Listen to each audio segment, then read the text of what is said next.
and then this morning practice session going to be important. Doing my best to answer those questions in order. No, I don't think so. Maybe, no, I don't think so.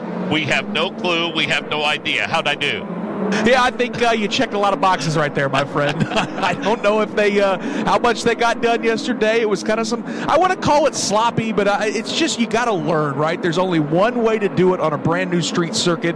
It's always going to be a little messy. We saw some messiness yesterday, but I think you're going to find, Mark, and we see this every time we go to a new racetrack, these drivers, once they figure it out, they start to find the precision line around this racetrack, and I would expect today to be much faster and much cleaner. I saw our good friend Russ Thompson posted a stat late yesterday that I think only 9 red flags up to this point the entire season, and I think we may have come close to doubling that yesterday. Maybe not quite that many, but there were several anyway. And Jake Query joins us, and Jake, little doubt, at least yesterday, that turn 1 seemed to be the place that they were having the most trouble, and that's a very fast, very tight passing zone. Yeah, I think all of the areas of this racetrack are very tight in terms of the turns. Almost all of them are 90-degree turns. Turn 1, certainly we saw the most collection. Turn 4 also is one that if you don't all of a sudden commit early, when you find yourself going too late, that runoff area in turn 4 can also become very, very busy. But it was turn 1 yesterday that seemingly was the biggest challenge. The other thing that comes into play, Mark, is that these runoff areas are also very narrow. So if you've got to turn around, oftentimes the drivers are able to turn themselves around, but this is literally like 5-point turns to get out of a runoff area, and oftentimes that causes, of course, the motor to die, and then the AMR safety team having to come and start you back up. So there are a lot of things that factor in. Those are a couple of the areas that we'll be watching very, very closely, not only in this practice session, but then through qualifying and, of course, the race as well. We mentioned we're off to a gorgeous start weather-wise. Looks like that's going to be the order of the weekend in Detroit. And let's get the specifics on that by welcoming in Alex Wolff on pit road. Oh, and you talked about sun-splashed weather, and as the red flag comes out on this session, we have sunshine, blue skies, not a whole lot of clouds to speak of. Ambient temperature of 76 degrees, track temperature of 83, and already some action as not only Joseph Newgarden has gone around, but it looks like on the driver's left side of the pit area, Christian Lundgaard in that first pit box has already come in the first couple of minutes, scraped some of the Firestone lettering off of the left front tire of the 45 Hy-Vee Honda. So already an action-packed first couple of minutes of this Saturday morning session here on the streets of Detroit. And Alex, for those that didn't join us yesterday and maybe have been living under that proverbial rock, tell us about one of the signature portions and your thoughts and impressions as to what that split pit lane looks like now that you get an up-close personal view of it. Well, I was standing up at the pit out area as they took off, and it's one of those things where as they come out from each side, drivers left and right, you think, boy, is this going to work? And then really everybody minded their P's and Q's, able to merge into that single lane of the pit exit. Of course, it's going to be interesting to see, like we've talked about throughout the build-up to this race weekend, about just what's going to happen if you have multiple cars pitting under green flag conditions, and especially if we get a full course caution during this race that sees everybody come onto the pit lane to see just what might happen with this dual pit lane when they get towards pit out. So one of the definite unique and signature parts here of the street course here in Detroit, and it's going to be interesting to see as this weekend continues to progress how it's going to work out. Thanks, Alex. Nick Yeoman, we did a little bit of hand-wringing of our own yesterday at what that pit exit might look like because of where they exit. They come right off the driver's right as the drivers are approaching that high-speed entrance into that very tight turn number 1. And overnight, according to IndyCar, that commitment line has been shortened approximately 3 feet. The line delineating the pit lane from the racetrack was angled approximately 3 feet closer to driver's right. Procedures, as explained during the competition meeting, remain in effect, but they're trying to do what they can to correct a potentially precarious situation that we pointed out yesterday.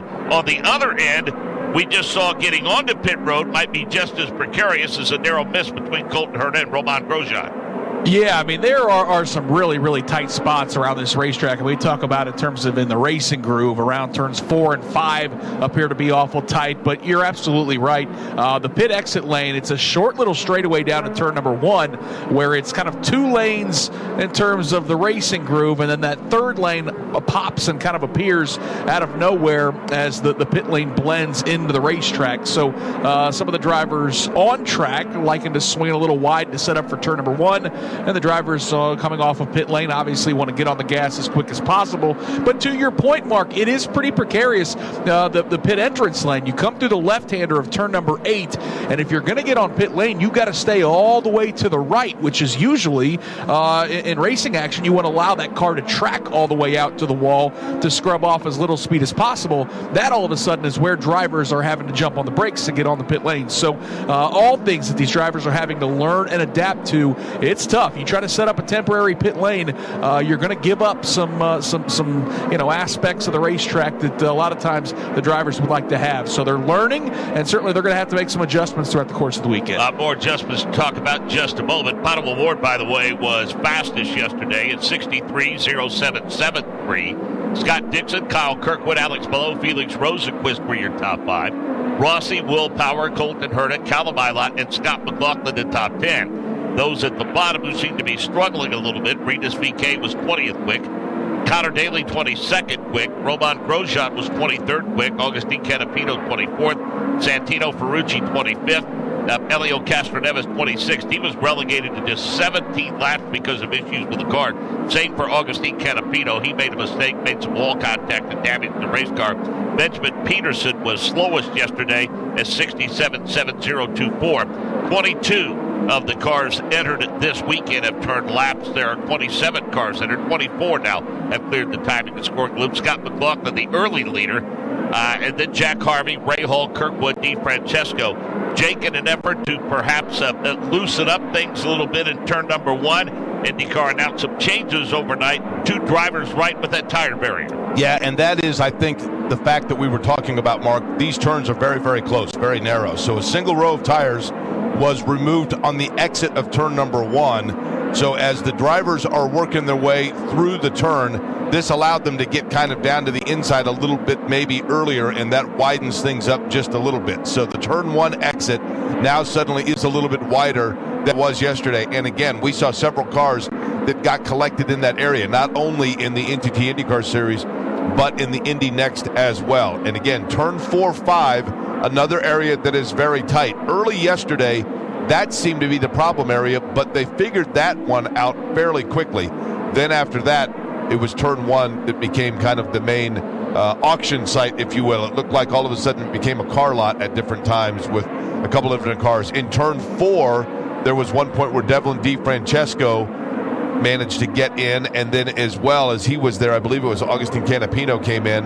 There wasn't room for both of them to get out. They had to wait, so there were different things. Roman Grosjean also got collected in that area. So there are a couple of different areas of this racetrack that these drivers have to know by now after a day under their belt are very tight and oftentimes single file. We should mention that the drivers, too, appeared to express some concerns over just the sheer visibility at the entrance to the pit road. And so at pit end, a bright yellow and black banner with arrows pointing driver's right has been added to the attenuator in an effort to increase visibility. Saw some of the comments, Nick Yeoman, post-practice yesterday. It appears as though Santino Ferrucci realizes just how bumpy the streets of Detroit are with the crew asking with about 15 minutes to go in the session or so if he was going to go back out or stay out or turn a few more laps after a late red flag. I think you said, no, I'm going to go ahead and pull in because my head hurts. That tells you just how bumpy this place is. Yeah, and think about that. We're going to race in for 100 laps, I believe it is, on Sunday. So it's going to test the physical nature of these race cars, if they can hold up, and then certainly the drivers in the cockpit. Mark, I'm telling you right now, you need to prepare yourself when we go qualifying to let fans know that the results are under review, because I'm watching these guys around, especially turns 5, 6, 7, 8, stacking up as everybody's trying to set up and to run a clean lap, and it reads, qualifying interference written all over it. So it's going to be fascinating later today when we put half the field on the racetrack. Everybody's searching for that clean air. Again, it's only 1.7 miles around this street circuit. It's not a very big track, and boy, it just doesn't take much to stack things up around here. Happy to have with us this weekend. Welcome into Pit Road. Hello to Joel Sebastianelli. Yeah, thank you guys so much for having me back. It was interesting on that red flag. I am on the driver's right side of pit lane, and I figured you would see a decent amount of adjustments, especially considering all these teams really didn't have any data when they came in for that first practice session yesterday. I didn't see all that much in the way of adjustments, looking at the Ganassi cars over here, Marcus Ericsson and Scott Dixon. Some of the Andretti guys, Kyle Kirkwood is over on this side. David Malukas is over here. The Carpenter cars are on this side of pit lane as well. And listening to the radio, I've just got it tuned to Allscan. The only thing these guys are really mentioning doesn't have anything to do with their cars. It's just all about what Nick mentioned. It's traffic. And the teams keep feeding information. Hey, you're this far behind the car in front of you. You have this much space behind you. It's all about traffic. And when guys got out of the car yesterday, they said when they talked to their engineers, it didn't seem to be anything about aero. It's all about mechanical grip, and it's all about traffic. That seems to be the key here this weekend. It's interesting, as we mentioned, Nick, at its widest points, it's 60 feet. At its narrowest point, it's 35. And considering these cars are 76 inches wide, there's little chance of going side by side at some of the most narrow portions of this racetrack. Yeah, and again, it's probably like the right-hander of turn 4, the left-hander of turn 5, that quick little switchback of 6 and 7. That's where we saw cars. There's a little bit of elevation change, it looks like there. We were watching cars get light and get sideways a little bit there, but it's nearly impossible to go side by side. But we're watching them, and the timing line, Mark, for qualifying is in the short little straightaway that kind of runs parallel to the Detroit River in between turns 7 and 8, and that's where everybody's stacking up and trying to find some space. We just saw Roman Grosjean go off into the runoff area, but you're right. I mean, you throw 27 cars on the racetrack here, there are not a lot of areas. Now we see Rinus VeeKay, he's into the runoff area, Christian Lundgaard as well, so everybody try to navigate here on these streets of Detroit. Second red flag of the session. That gives us a moment to go to pit road. Check in with Alex Wolf.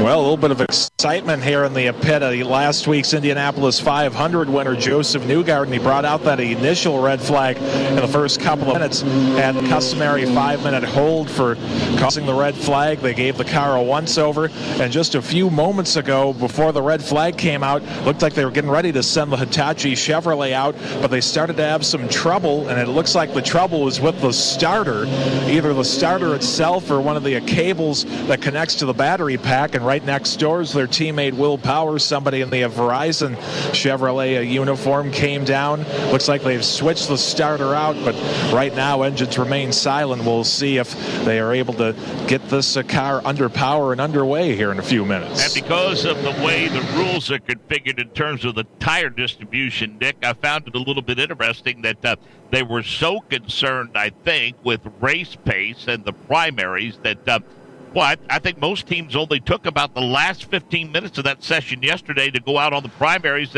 or on the alternates, rather, and today, I believe the whole session's on primaries. Yeah, they really, really waited all the way till the end of the session before they put on those alternate tires. And I wonder, Mark, if it's just, a part of, you chalk it up to, hey, it's just hard to find a clean line around here, and you want to, set that car up to handle these bumps as good as possible, and then maybe the alternate compounds, maybe they don't factor in nearly as much on a street circuit like this where there are so many slow corners. So, yeah, that was kind of interesting, and it will be to see when they put those alternate tires on later today for qualifying, as they always do in rounds 1 and 2, how much of a difference that makes with the little data that a lot of these teams gathered yesterday in practice number 1. And Jake, there's a theory that Davey and I discussed yesterday for a little while, is the fact that you may not necessarily have to be the fastest to get out of that opening round. You just simply might have to be one of the guys that's lucky enough to put together a lap without a mistake. Yeah, and I totally agree with what Nick was saying earlier, too. This is a shorter track. In the grand scheme of street courses and road courses, Mark, this is one of the smaller ones when you consider that just under 2 miles, but only 9 turns and one very long straightaway. So it is difficult because once you get through that main straightaway, you're talking about an area of consistent turns and the fact that there are not a lot of ways or means on the track to get separation from others. So it may be that you have the fastest car, but you simply get caught up or collected behind somebody who is having a struggle of a lap. And so therefore, finding out exactly when you can go out, and again, not a lot of time in the window of qualifying to do it. So going to be something that is interesting and worth watching for certain. One of the drivers that appears to have a car that has been a handful in this session. Not to say that it has affected him necessarily on the speed charts. He's kind of in the middle of the pack. Christian Lundgaard, we were able to see kind of inside the cockpit of Christian Lundgaard, and you could just see the physicality of this racetrack as Lundgaard was working his way around. He also went into a runoff area, got back onto the track. Fastest so far in the session, Kyle Kirkwood, followed by Alex Palou, David Malukas, Rinus VK, who we just saw, of course, also in a runoff area, and then Scott McLaughlin. Nick, it appears as though in watching several of the replays of some of these guys going into the runoff area, I don't know that it's always a matter of them necessarily coming in too hot and overcooking it. I think a couple of times I've seen indication that perhaps it's exactly where they're braking on the racetrack, because when they apply the brakes, if they're on a series of bumps, that's when the grip goes away and they're just going to roll off into the corner. There's no question, Mark. I mean, I think that's where we've seen in turn number 1, where there are some bumps entering that left-handed corner. Turn 3 as well. I mean, that's the end of the long straightaway, so they've got to navigate the bumps, and we have seen them kind of monster trucking their way down towards that hairpin.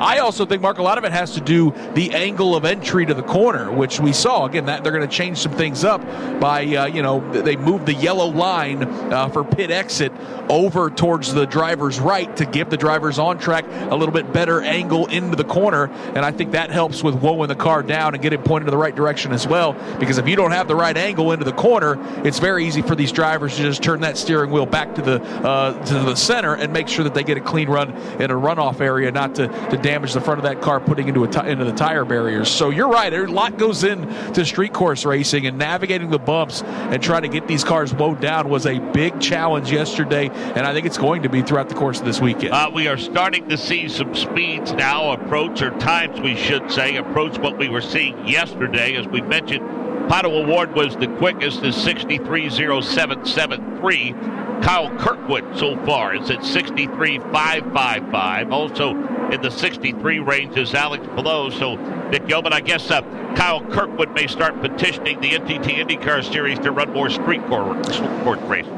Yeah, no kidding. I mean, had a great run going at St. Petersburg, scored his first career win at Long Beach. So clearly the Andretti Autosport Group have their damper programs in a pretty good place. We saw Colton Herta. He hasn't been very fast so far in this session, but did show quite a bit of speed yesterday. Romain Grosjean currently sits in the top 10. Devlin DeFrancesco square in the middle of the field. So, street course racing has really fit Andretti Autosport the last couple of years. They've had their drivers up front contesting for race wins, and while this one is unique because there's so much learning to do with it being brand new, that those Andretti cars seem to handle the bumps of street courses a little bit better than everybody else over the last couple of years, Mark. Nick, a question for you. I mean, if we go back, we go all the way back to the road course at the Indianapolis Motor Speedway on May the 13th. It quite frankly has been a grind for us, but for us it's kind of a labor of love. For these teams and these drivers, it has been literally a grind, and they no sooner see the dust settle on the Indianapolis 500 that it's time to roll off to Detroit. Your trips through the paddock and kind of walking up and down pit road between sessions and whatnot, get any sense that there might be a bit of fatigue factor, or are they just simply to be happy to be back at the racetrack?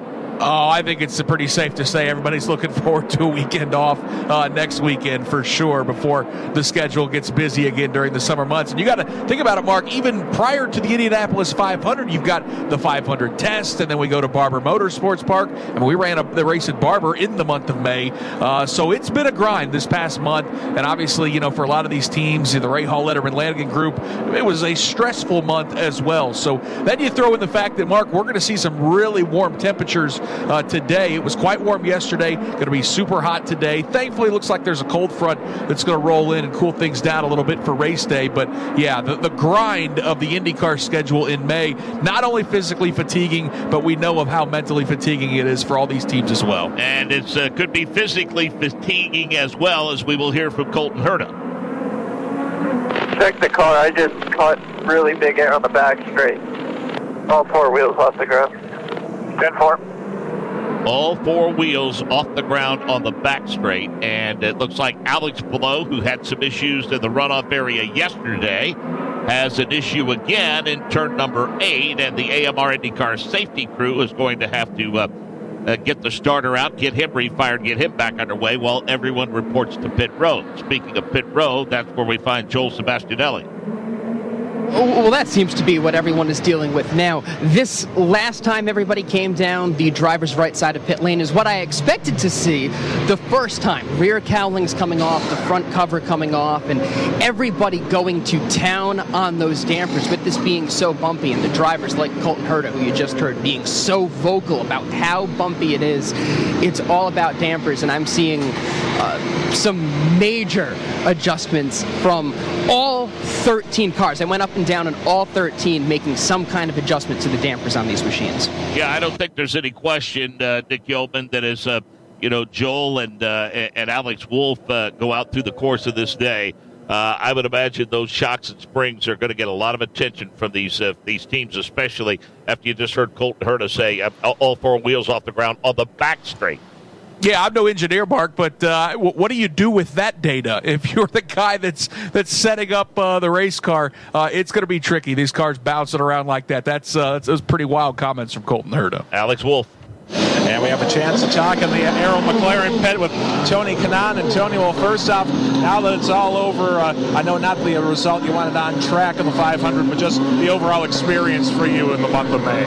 Oh, for sure. I mean, we knew that we couldn't depend on the result. That was going to be what was going to be. And at the end of the day, it was only going to be one person happy there. But a great weekend, but a great month for me. I mean, all the things that people did, fans, friends. I mean, great stuff, great memories that I'm definitely going to take it for the rest of my life. And I mean, how fitting was it for you? And I mean, if you could script it in any way besides winning your final 500, that it comes down in the battle for position, you and Helio Castroneves, measuring stick for each of you throughout your careers, and to battle there at the finish. I mean, if anybody has any doubts that that track plays tricks to anybody, picks the winner, and kind of like adjust things. I mean, it was awesome. I have to say, we raced so hard for 15th and 16th, but yeah, my final 2 laps of my IndyCar career was battling against my good friend and the guy that I battled my entire life. And now, lastly, as we look ahead to the future, I know Zach Brown, a lot of talk this week about maybe trying to have you involved in sort of a driver-coach advisory role. What's the future look like for Tony Kanaan with involvement in the IndyCar series? We're still working on it. We both want something to happen. I think I can contribute a lot with the team. Nothing official yet, but I love to hang around, and eventually we'll come to an agreement, and hopefully I can come to every IndyCar race. I mean, it's one of the things that's going to be part of the discussions with Zach, whether or not you can keep that a lawn care business that you started up last Sunday. You know, the lawnmower business is going to be from Monday through Friday, and then I can come here on the weekends. Well, Tony, on behalf of not only everybody that's held a microphone in this network and talked to you, but all the fans out there listening, again, thanks for the memories, and we look forward to hopefully seeing you at the track a lot more through the years. Yeah, thank you, guys. Appreciate all the help, all the nice messages, and the love. Thank you very much. That's Tony Kanaan. You couldn't have ended that any better, Alex Wolf. Well done. Class act for sure, Tony Kanaan. A cool interview with him and Alex Wolf. And Colton Herta, all 4 wheels off the ground on the back straight, Nick Yeoman, and an issue into the runoff area. Yeah, I'll tell you what, that's entering the final left-hander of turn number 8, and that has quickly become a hot spot. Yesterday it looked like it was turn 1 and maybe turns 3, but a lot of guys struggling with turn number 8. Just enough room for Colton to spin that Gainbridge car back around and get that thing refired, but it doesn't take much to kill the engine in some of these runoff areas as well. well. So looks like Colton brings out the red flag, and everybody has to come back to pit lane. Unfortunately, Mark, it's been a trend as we are now under 26 minutes here in practice. And under 26 minutes indeed, and that is red flag number 4 in this 1-hour session to add to the total that we accumulated yesterday. And again, these growing pains, jQuery, are not unusual, and we go back to the inaugural race a couple of years ago at Nashville. There were similar growing pains for that event as well. You know, yesterday we talked an awful lot about Baltimore as well, going back a decade or so ago. That's kind of the reality of when you have a new street course and you're designing it. You can come up with a design. You don't know exactly what the surface is going to be like. One of the things that I think, and we've talked numerous times about this over the years when it comes to a street course, as everybody starts to head back out onto the track itself, Mark, you don't realize it necessarily when you were just walking through a United States city street, but all of the streets have a crowning on them that are designed, of course, for water accumulation to prohibit that after a rain or whatnot to run off. It's a gradual crowning, but even still, typically the middle of the street is a little bit higher. The balance would be off. You wouldn't notice it necessarily when you're driving around in your SUV, but you get these cars that are that low to the ground and working that kind of a downforce, they absolutely notice it, and it causes the car in the turns at times to almost go opposite the direction you may want it to go. Those are the things that these drivers are having to negotiate and figure out, as you heard Colton Herta talk about. I mean, getting all 4 wheels into the air. Reality is, Alex Wolf, it has been so far for Colton Herta quite the adventurous practice session. Oh, it has been an adventure for the Gainbridge Honda, the 26. And right now we talked about those adjustments being made, and they are working at the front springs to try to make the adjustment. The fans, the blowers on Colton Herta head down in the driver's seat.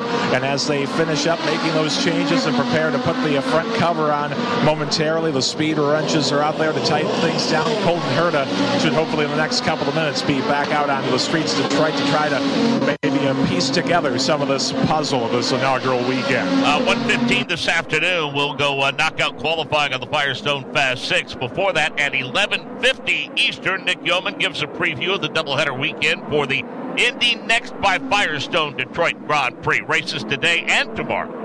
Yeah, it's actually one of just 2 race weekends where we have a doubleheader. Of course, that was kind of the name of the game over the last several years for Indy Next. Fewer race weekends, but all of them nearly doubleheaders. Now they've got more race weekends, but on a lot of these weekends, it's just 1 race. That's not the case. We're going to go racing a little bit later today in the Indy Next by Firestone Detroit Grand Prix number 1. Yesterday in qualifying, 1 name and 1 name only that jumped to the top, and that was Louis Foster. He swept at qualifying, winning pole position in both races. The first pole position, he narrowly beat his teammate Hunter McElroy. Those 2 were significantly faster than the other 17 drivers. Qualifying for race number 2 was quite interesting because Christian Rasmussen was setting on the pole. Louis Foster, with a couple minutes to go, out of turn number 9, slaps the wall, bends the left rear suspension, and I even said on air, I thought, well, there's no chance in heck that he's going to win another pole position. There's no way. That car's not even pointed straight.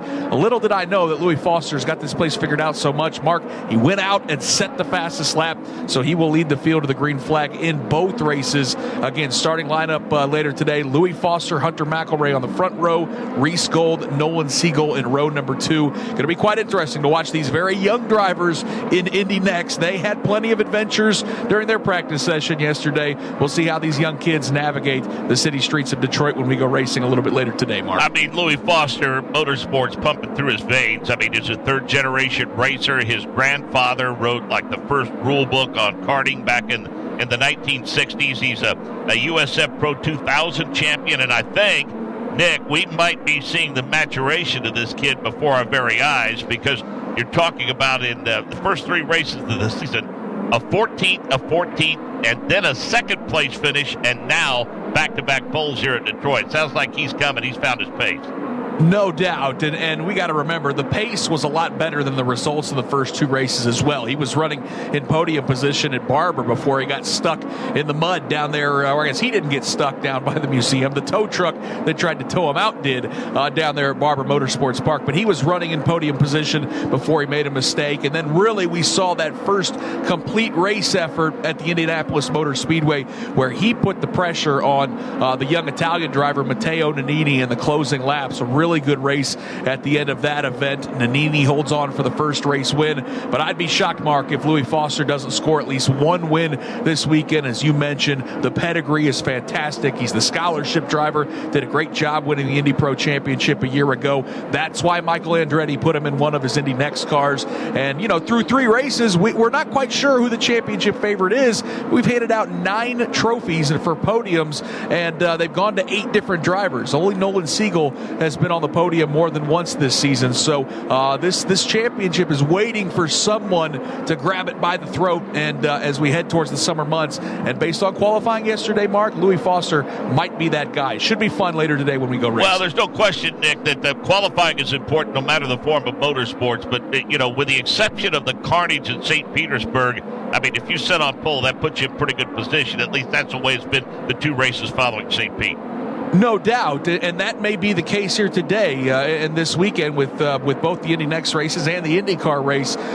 We think, looking at this racetrack, it's going to be tough to pass. But I think, to your point, based on the forecast of carnage, which I think we'll probably see when we drop the green flag in all these races, being up front is where you're going to want to be. On the IndyCar side, it's going to help you with your pit strategy of just making sure everybody stays on the same strategy to stay out front. And for Indy Next, we don't do live pit stops. They can crash behind you all day long. You don't care if you're starting up front. So, yeah, I think track position going to be very important. And I think when we go qualifying later today in the IndyCar series, a little more added importance than, say, some of the other races we go, because I'm just not sure, Mark, how you're going to charge through the field if you don't get out of round number 1 of knockout qualifying in IndyCar. Pre-race at 11:50 again before we go qualifying for the NTT IndyCar series a little bit later on today. And 19 minutes remaining in this. Alex Palou has sped it up now to 63.717. Award,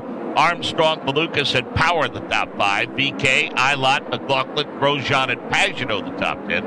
Elio Castroneves up to 11th. Rossi 12th. Rosenquist and Canapino. Ray Hall, Harvey. Peterson, DeFrancesco, Dixon, and Stingray Robb. Christian Lundgaard, Santino Ferrucci, Marcus Ericsson, Newgard, Daly, Herta, and Kyle Kirkwood. And so Jake Query yesterday, Augustine Canapino was pretty solidly in the top 14 or 15. And again, this is totally outside of his element, although some would suggest that at this point of the season he has enough laps under his belt that, he should be pretty well familiar with these cars and their setups. But I think he would tell you that he learned something each and every lap. And you were talking to some folks behind the scenes at IndyCar, and from what we understand via our apps, there is certainly no bigger athlete in his home country of Argentina than Augustine Canapino. Yeah, and you could see that during the 500 Festival Parade on Saturday before the Indianapolis 500 as they went through the streets of Indianapolis. It was like the World Cup. The number of fans from Argentina with flags and chanting and singing and yelling out his name. And the number of people in Argentina that are, and I wish that we could say to them anything other than, I guess, hola, right, or gracias, because I don't have the ability to necessarily speak their native language, but they are tuning in to find out and follow what he's doing. I'm not going to admit that freely or unveil it by attempting. That's right.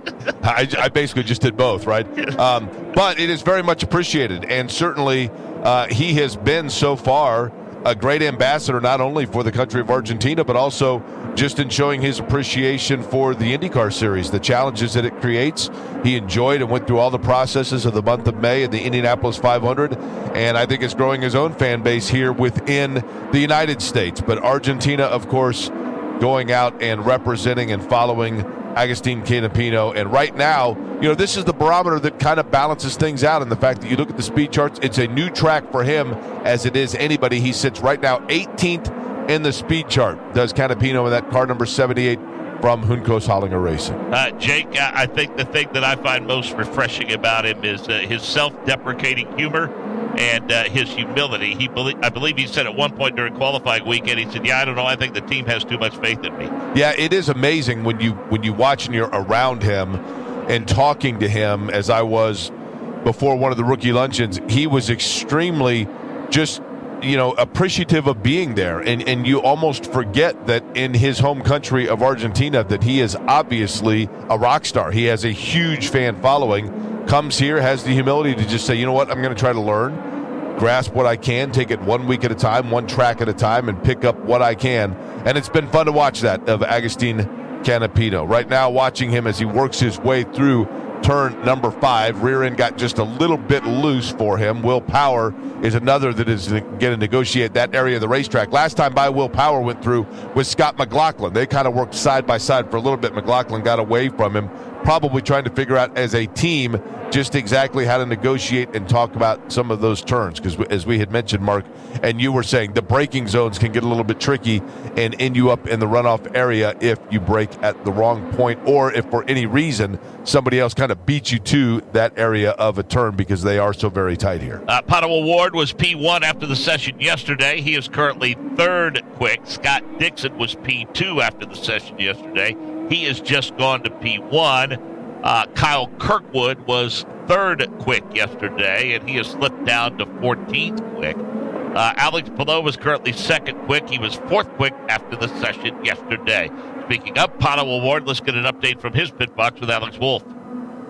We've talked so much over this weekend about the drivers and the teams trying to sort of find the limits of the streets of Detroit, and it looks like Pato O'Ward last time out found a little bit past that limit, as not only did he make contact with the left rear of the number 5 car for Earl McLaren, it didn't just take a little bit of the Firestone lettering off, it put a pretty big gouge in the sidewall of that left rear tire, and consequently he came in and they made aggressive changes to the front and rear springs. So Pato O'Ward still trying to fine-tune in a big way that 5 car after making some pretty decent contact with the wall. Jake Query, Callum-Ilott 6th quick. He took the fast way through one corner and then wound it up a little bit. Yeah, as a matter of fact, Callum-Ilott lost that rear end just a little bit, that balance, and as a result had to bring that 77 Juncos Hollinger Racing machine back onto pit road. They wanted to take a look notably at the right side and the rear of that race car to see just how much, because he did make some contact sliding through one of the turn areas. So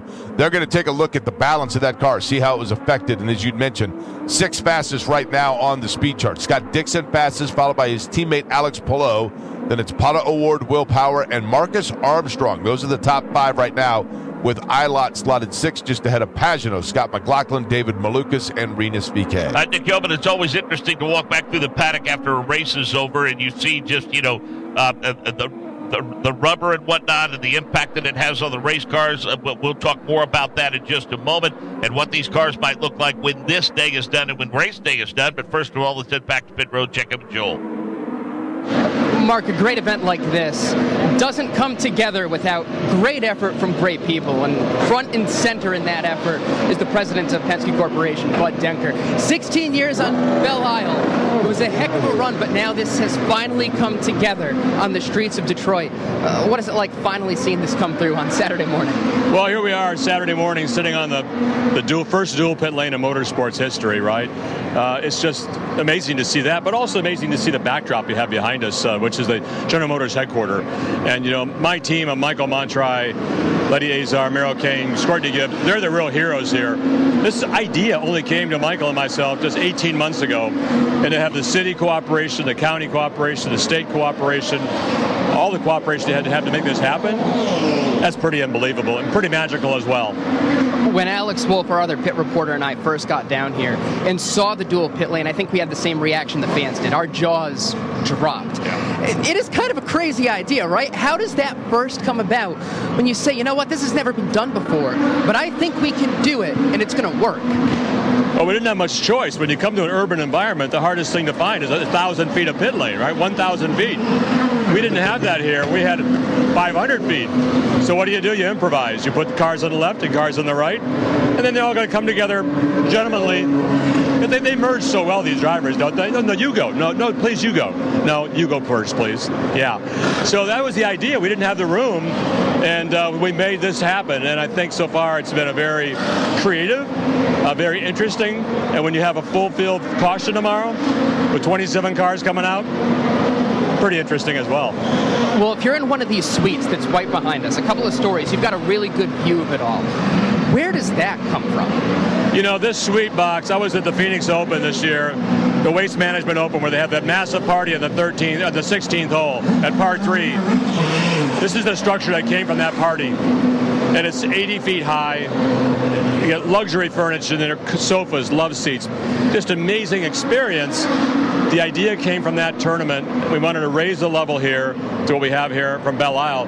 We had 23 suites on Belle Isle. We have 70 here, and they're all sold out. So 5,000 people will be watching this race from these great suites today. You know, the thing you talk about every year when we were at Belle Isle is you wanted this to have a legacy for the island, for Chevy, for Penske. What was the legacy that you believe you left there? And what do you want this new chapter of the event on the streets to leave, 10, 20 years down the road? You know, it's a great idea. We all have a legacy we want to leave behind, especially for our kids, though, to have them. But for Belle Isle, the legacy was we left $19 million of improvements to the island, $13 million of infrastructure, $6.5 million of giving back to the Belle Isle Conservancy to make the island better. So $19 million of improvements we left on Belle Isle.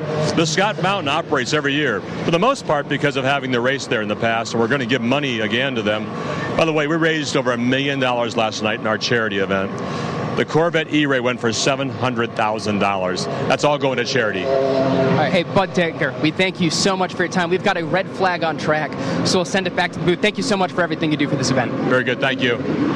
All right, good stuff. Congratulations to Bud Dinker, everyone involved. And Devlin DeFrancesco, Jake Query with an issue and a heavily damaged race car. Yeah, that issue's in turn number 6, and that number 29 machine for Devlin DeFrancesco and Andretti Autosport sits against the wall, and the front side of that race car is completely destroyed, both the left and right. So have to take a look here in a moment to see. Simply when Devlin DeFrancesco was coming in to make that left-handed turn, all of a sudden just locked it up, and he made very hard contact, did DeFrancesco, and that has brought out the red flag. And so that blue and kind of darker pink race car sits right now. The AMR safety team is there. It was to the front right, notably the contact, but then what happened was the front right wing of the car broke away. That compromised the left side as well. So pretty severe damage for that number 29 machine for Devlin DeFrancesco has brought out the red flag with just under 10.5 minutes remaining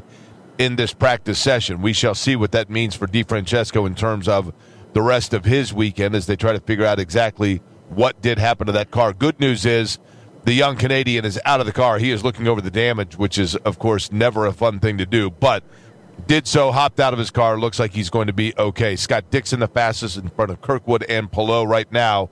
Red flag condition as Devlin DeFrancesco talks with the AMR safety team and looks over a heavy amount of debris that has crumpled over that race car. Let's go to pit road, check in with Alex Wolf. Well, in the pit of the Gallagher Chevrolet, number 3, with Kyle Moyer, the strategist. And, Kyle, needless to say, I think we have a couple of moments to talk to you because I guess for your driver, Scott McLaughlin, when you got to go, you got to go. Yeah, no, you got to keep hydrated. And, yeah, that's the way it goes. No, the Gallagher car is pretty good today. You know, the Chevy power is getting down to the ground better than yesterday. So it's really good. But the problem is just traffic. We were out there for 11 laps before we finally got one clear lap and then got that lap in. So I think the car is pretty good. But there's a lot of other guys pretty good. Of course, the practice session yesterday, the practice this morning, as Scott McLaughlin has finished taking care of his business, gets ready to get back into the 3 car. What's the process like to try to sort of get writing on that blank sheet of paper with no races here on the streets of Detroit on this course, and then trying to sort of evolve the setup?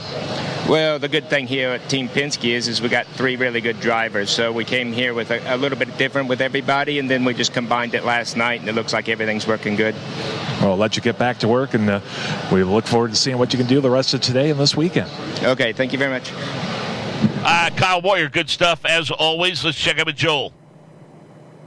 On the other side of pit lane with Kyle Kirkwood's engineer, Jeremy Millis. And if you recognize that name, it's because you've helped boost and engineer the rise of some pretty successful guys here.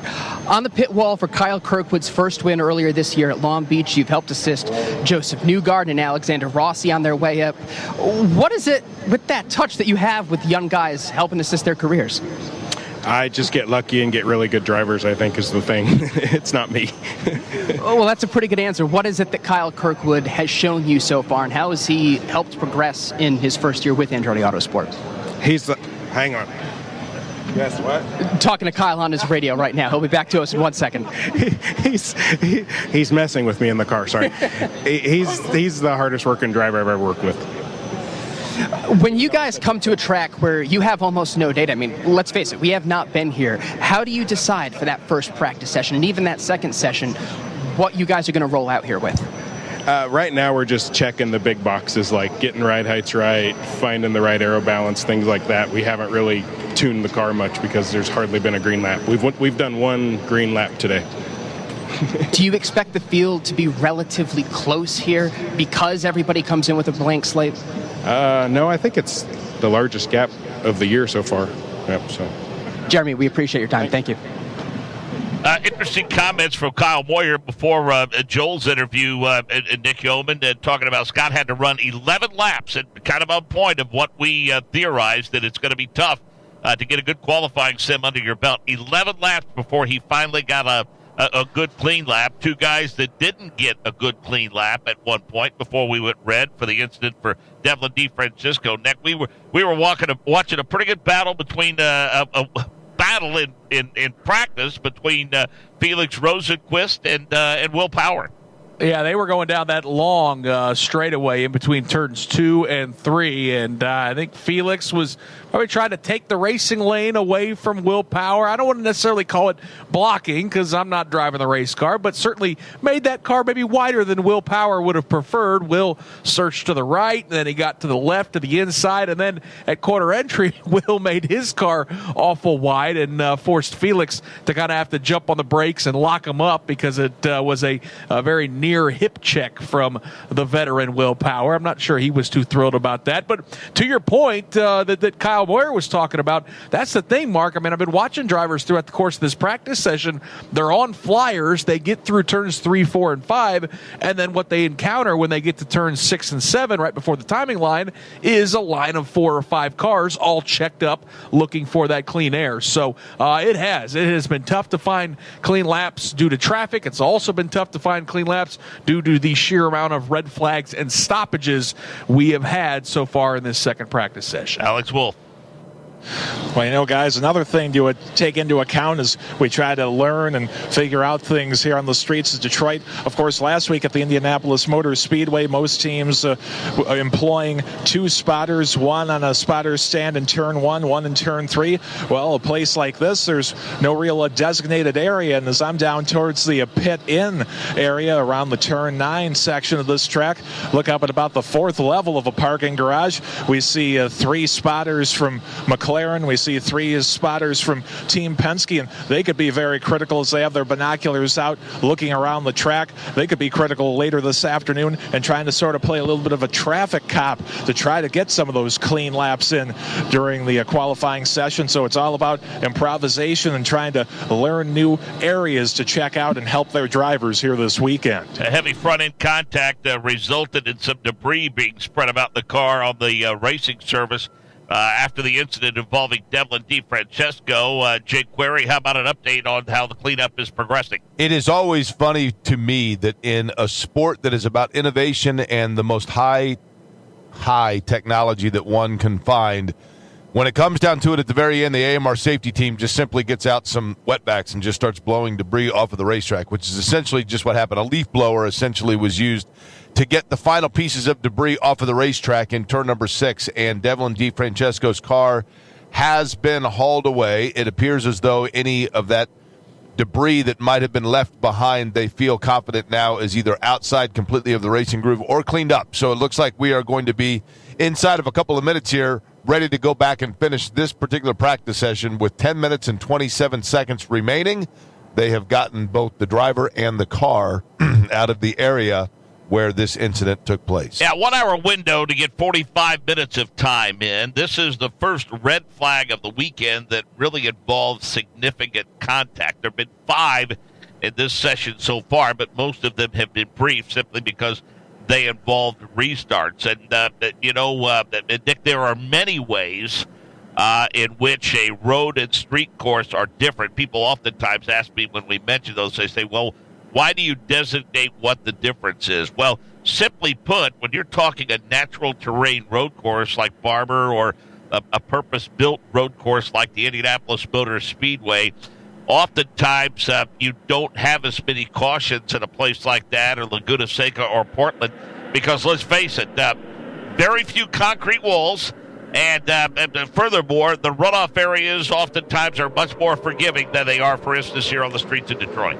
Yeah, I mean, you've got much more, as Bud Denker talked about with Joel about how, hey, you don't have 1,000 square feet of land for a pit lane. You only got 500, so you're limited by your area and what's around. So on those natural terrain road courses, there's no doubt you can make the corner exit a little bit wider. You can add in plenty of runoff area. At some tracks, you can even put in a service road where if you go off the racetrack, you can re-enter and not have to fire that car around and do a 180 and wait for traffic to go by to find a clean spot on the racetrack. So that's what makes it very, very difficult with these street circuits.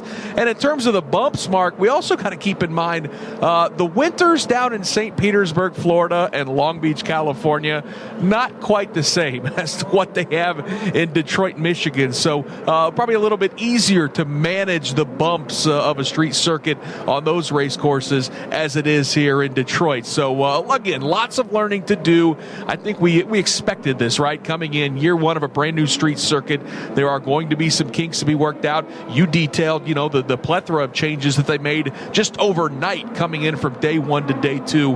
They're going to figure this out. They're going to iron this thing out. And most importantly, these drivers are going to get a little bit more comfortable with the racetrack.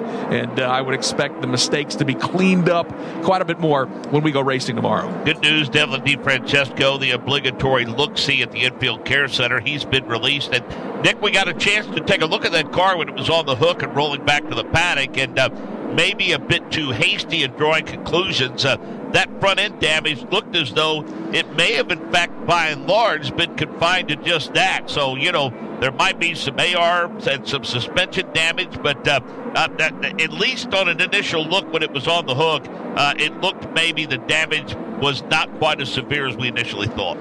Yeah, I mean, you see a lot of pieces of debris sitting on the ground, sitting on the racetrack, but then you got to keep in mind, well, that's what those front and rear wings are designed to do, right? Yep. To break apart and dissipate some of that energy. So you're right. It could ultimately be a lot of bolt-on stuff. It wasn't a really fast part of the racetrack where Devlin hit, but the wall contact was pretty severe. But you're right. Once they got that car lifted off the racetrack, things looked like a lot better than I initially thought when we saw that crash happen live.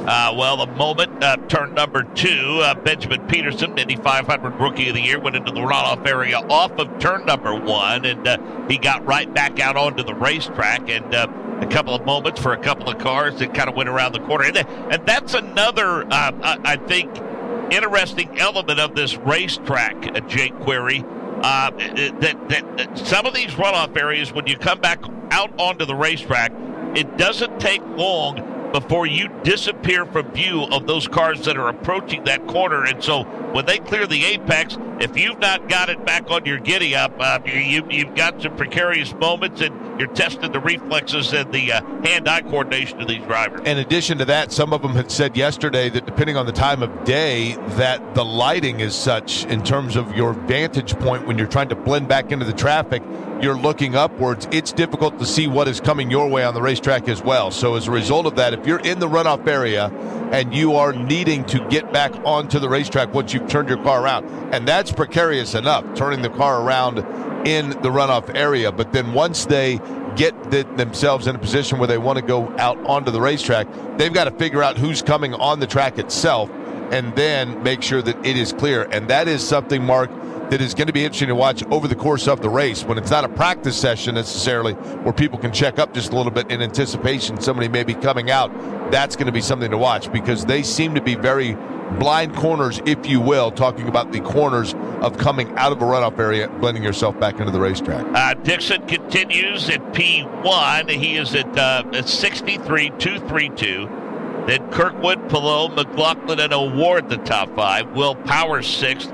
Armstrong 7th. Callum Eilon is 8th. Pagano 9th. And Malukas is 10th. And Nick, McLaughlin is one that I kind of have my eye on because check that. Marcus Armstrong up top. We always have our eye on McLaughlin, and he's in contention for wins every race weekend. But looking at the rookie Marcus Armstrong, he's currently 7th quick. And Nick, I'm really anxious to see what Marcus Armstrong could do and where he might fit into the long-term plans for Chip Ganassi now that he has the opportunity to be in the car, on a fairly regular basis. I mean, he's here with them this weekend in Detroit, then on June the 18th at Road America, then July 2nd at Mid-Ohio Sports Car Course, and then the next race will be July the 16th on the streets of Toronto. There's not another oval until the 22nd of July, and I think it's find out time and see how good of a fit Marcus Armstrong's going to be with that race team.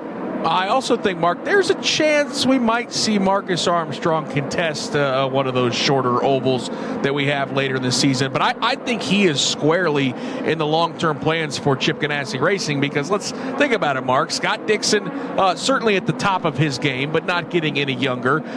We think we know what's going to happen with Alex Palou. He may be changing teams. And then the Indy 500 champion from a year ago, Marcus Ericsson, is in a contract year. And the way he's been running, I would expect there to be some offers coming his way. So if Chip Ganassi has a full-time ride available, maybe 2 next year, I would expect Marcus Armstrong to certainly be in play. Because what have we seen so far this season, Mark? He's been really, really strong. 11th at St. Pete, had a great top 10 run at Long Beach, was just outside the top 10 at Barber Motorsports Park as well. The pace has been there. That's what we've seen from Marcus Armstrong. Doesn't make a lot of mistakes. And so far this weekend, we've seen him in the top 10 throughout the course of 2 practices as well. So it's a young man who wants to be an IndyCar. He looked up to Scott Dixon growing up. He just jumped to 6th on timing and scoring. And again, I think he is 100% in the long-term plans for Chip. I mean, when we first got to know him in St. Petersburg, the conversations that we had with him,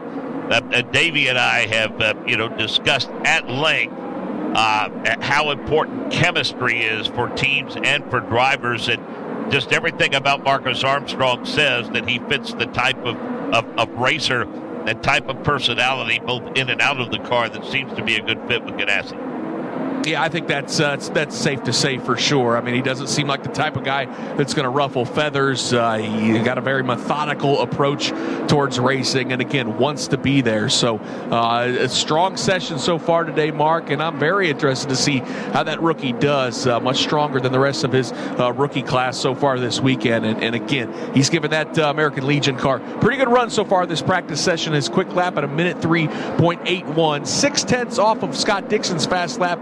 Then again, Mark, Dixon's lap was so good, he's 0.3 clear of the entire field. So Marcus Armstrong very much in the mix this weekend. And Nick, we continue to see on our multi-screen monitor that it's still, to Kyle Boyer's point, very, very difficult for these drivers to get a clean qualifying sim underway, even though they're on the primary. I mean, they're all trying to time it out perfectly to accelerate through that timing line and head to the left-hander of turn 8 and the right-hander of turn number 9. But the stack up from turns 5, 6, and 7, I think just kills any chance of getting a good read for your lap. Sure, you're getting great data of how to navigate turns 1, 2, and 3 at speed, but that's why maybe, Mark, it is tough to really gauge how things are going based off of lap times, because I'm not seeing a lot of clean laps for any of these guys the way they're all stacking up right before the timing line. Sign of the times, Jake Query, with the minute to go in the session, because not that long ago when we were at 21 cars, it might have been a bit easier for these teams to get a good qualifying sim in,